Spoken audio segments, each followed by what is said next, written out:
સન્માન થાય છે તો આપણે તાળીઓથી વધાવીએ.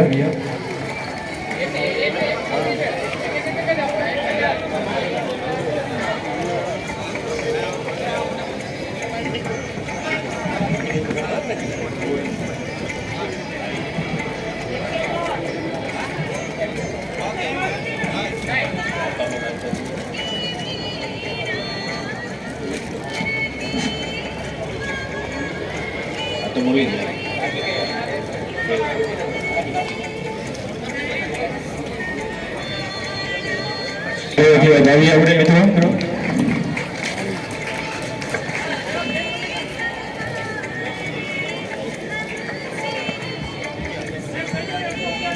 હાલો 111 થી 100 ના, હવે હમણાં રહેવા દઈએ, સાહેબને જવાનું છે તો આપણે એમની રહેવા દઈએ હમણાં. મિત્રો, પ્રેરણાના પાવન મહોત્સવમાં હવે ક્ષણ આવી પહોંચી છે જેને આપણે આતુરતાથી જોઈ રહ્યા હતા. હવે આપણી વચ્ચે ઓમ નમઃ પાર્વતી પતે હર હર મહાદેવ. સાંજ આવે છે કે બધું જવા છતાં એને કશું ન કામ આવે છે, મળે યશ અને કીર્તિ. તેથી ફૂલાઈ ગૌરવથી છાતી જેથી ચારે બાજુથી ઘેરાય ને ત્યારે મારા બાપ મોઢે રામ આવે છે. તે છતાં જીવન જીવવાની એક જડીબુટી બતાવી દઉં, કવિરાજ કહે છે. તે છતાં જીવન જીવવાની એક જડીબુટી બતાવી દઉં, કારણ કે જ્યારે દુનિયામાં દવાઓ કામ નથી લાગતી ને ત્યારે જ કોઈકની દુઆઓ કામ લાગે છે. એના હાથો કી લकीरों पर भरोसा मत करना यारो, इन हाथों की लकीरों पर भरोसा मत करना यारो. तो तकदीर तो उनकी भी होती है जिसके हाथ भी नहीं होते, जो सर फिरे होते हैं इतिहास उन्हीं की लिखती है. समझदार तो लोग सिर्फ उनके बारे में पढ़ते हैं, पर अगर नेकी करनी है तो अंधेरे का इंतजार करो, वरना धूप में तो कांच के टुकड़े भी चमकती है. सच्चे इंसान और हिम्मत वाले की परीक्षा तो मुश्किलों में भी होती है. वो मार्ग सीधा नहीं था, बहुत कठिन था, અને હનુમાનજીને જેટલી રામમાં પ્રીતિ ભક્તિ અને ભરોસો હતો એટલો બીજાને નહોતો, કારણ કે જેટલો ભરોસો મોટો ને એટલો ભગત મોટો. તો આજે હું તમને એક કથા કહું કે ભગવાન કોનું ભાગ્ય બદલી નાખે છે. એક નાનકડું એવું ગામ હતું ને એમાં એક ખરતારામ સાધુ સિદ્ધ સાધુ ગામની અંદર ગામને કોઈ સરસ મજાનો સત્સંગ થાય. સત્સંગ પૂરો થાય એટલે બધા પગે લાગીને જાય. એમાં એક યુવાન છોકરો, પણ ગરીબ, બહુ ઘણા બધા ગરીબ ન હોય પણ બહુ ગરીબ હતો. એટલે બધા પગે લાગી જતા રહે ને તોય એમ નામ સાધુ કહે એમ નામ બેઠો રહે. એટલે એક દિવસ બેઠો, બીજે દિવસ બેઠો, ત્રીજે દિવસ બેઠો. એટલે એકવાર સાધુએ એને પૂછ્યું કે ભાઈ તું અહીંયા કેમ બેસે? એને કીધું ગુરુ સવારથી સાંજ સુધી મહેનત કરું છું, પરસેવો પાડું છું, પણ ગુરુ સાંજે ખાવાના રોટલાનું થતું નથી. ગુરુ દયાળુ બહુ હતા. આંખ બંધ કરી અને ઈ માણાનું પ્રારબ્ધ જોયું. પ્રારબ્ધ એટલે એનું ભાગ્ય જોયું. ભાગ્યમાં તો એને દેખાણું કે આની તો આખી જિંદગી દુઃખમય છે, પણ સાધુ હતા દયાળુ ને એટલે આંખ ઉગાડીને કીધું કે ભાઈ તારી તો આખી જિંદગી દુઃખમય છે, પણ જા 5 વર્ષ સુધી હું તને સુખી કરી શકું. 5 વર્ષ પછી આની આ પરિસ્થિતિ થઈ જાય, બોલ તારે મંજૂર છે? એને કીધું કાંઈ વાંધો નહીં ગુરુ, 5 વર્ષ તો સુખ મળશે, 5 વર્ષ તો મને સુખી કરો. એને કીધું જોઈ લે, આ સુખ મળ્યા પછી દુઃખ બહુ બહુ લાગશે, વિચાર કરી લે. એને કીધું કાંઈ વાંધો નહીં ગુરુ, 5 વર્ષ તો 5 વર્ષ મને સુખી કરો.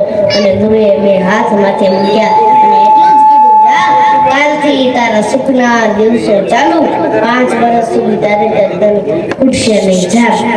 અને જેવો જ ઘરે ગયો, બીજે દાડે એને વિચાર આવ્યો કે આ ઘરની અંદર વાસણો જરા કેવા વધારે છે, લાઈન વેચી દઉં, વેપાર કરું, કોઈ સાધુના આશીર્વાદ પડી જાય ને તો કઈ પૈસાનો ઢગલો નથી કરી જતા. એ બુદ્ધિમાં ક્લિક થાય, અને બુદ્ધિમાં જે ક્લિક થાય ને એ સાચી પડે. ભગવાન બુદ્ધિ પ્રદાતા છે, અને ઓલાએ જે ધંધો ચાલુ કર્યો અબલ ત્રબલ ને એવા નાણા આયા ને કે માણા આગળ પાછળ ફરવા મળ્યા. નાણા આવે એટલે માણા આવે ને આવે. અને 6 મહિનાની અંદર તો આખા જિલ્લામાં એનું નામ થઈ ગયું કે આ ભાઈની ભેગા તો કોઈ ન આવે. અને પછી એને પૂછ્યું ભાઈ તારે લગ્ન કરવા? તો કે આ છોકરી લગ્ન પણ થઈ ગયા.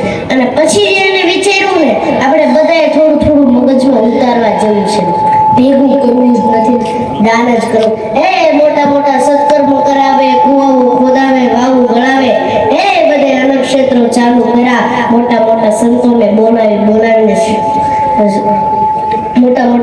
શાસ્ત્રોના પારાયણો કરાયા અને 5 વર્ષ પછી ઓલા સિદ્ધ સાધુ ફરતા ફરતા પાછા ગામમાં આવ્યા.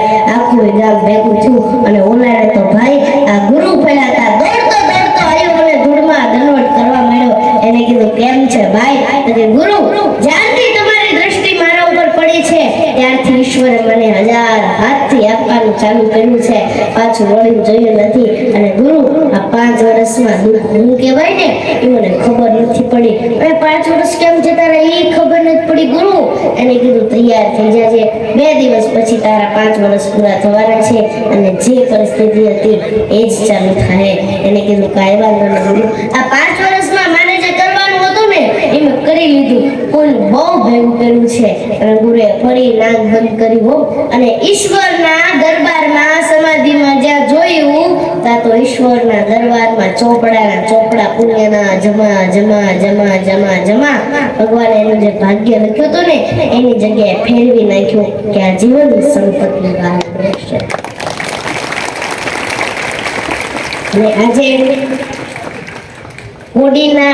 કોડીનારમાં મઠ ગામને એક નાનકડું એવું ગામ પણ ખૂબ જ સુંદર રીતે નાના વિદ્યાર્થીઓ તથા મોટા વિદ્યાર્થીઓ તેમજ સર્વ વિદ્યાર્થીઓના સન્માન સમારોહનું આયોજનનું કામ કરવામાં આવે છે.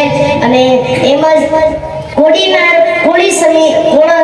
કોળી સમાજની સમિતિ દ્વારા તથા શિક્ષણ સમિતિ દ્વારા યુવાનોનું પણ સન્માન અહીંયા કરવામાં આવે છે. તો અમે ગોપનાથજી મહારાજ અને કષ્ટભંજન દેવના ચરણોમાં પ્રાર્થના કરીએ કે આવતા વર્ષે આનાથી પણ ખૂબ જ સરસ અને મોટું આયોજન થાય તથા વિદ્યાર્થીઓ મોટા થઈ અને ખૂબ જ આગળ વધે. તથા મારી આપ સૌને વિનંતી છે, આપ સૌ વ્યસનથી તથા મોબાઈલથી દૂર રહો અને આપ સૌના મા બાપ જે તમારા માટે એક મોટા સપના મોટા આશ લઈને બેઠા છે તમે બધાએ જરૂરથી પૂરા કરજો. અને તમારું ભવિષ્ય હવે તમારા શિક્ષણ માટે છે અને આપણા સમાજમાં શિક્ષણ અને સંસ્કારની જરૂર છે. તો આપ સૌ પણ આ શિક્ષણ જરૂરથી લેજો. બોલો કષ્ટભંજન દેવ કી જય. જય જય શ્રી રામ. જય શ્રી રામ. સરસ.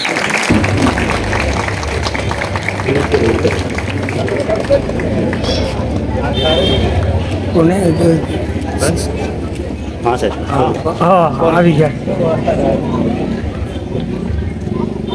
આવી જશે.